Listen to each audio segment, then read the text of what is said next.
Quest'anno diciamo che c'è una nevicata che sa un po' di beffa, perché purtroppo sarebbe l'occasione per aprire per l'8 dicembre gli impianti.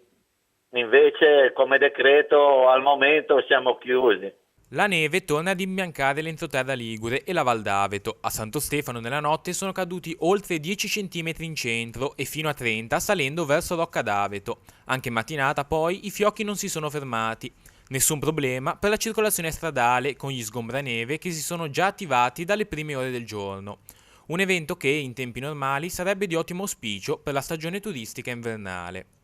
Il problema è che se non fanno una deroga per aprire un po' gli impianti anche solo per residenti o seconde case, ecco, per noi sarebbe proprio una beffa, anche perché la società ha montato anche 2 cannoni per sparare la neve artificiale al prato della Cipolla.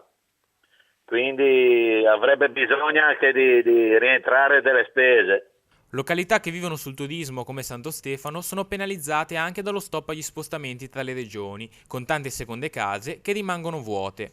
Non è sostenibile perché la gente capisci che siamo in montagna, abbiamo spese di riscaldamenti e cose, quindi se arriva la gente si apre, se non arriva la gente purtroppo i locali saranno costretti a tenere chiusi.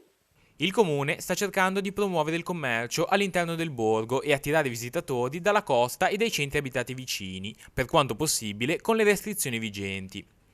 Presto sarà allestito l'ufficio postale per le letterine di Babbo Natale.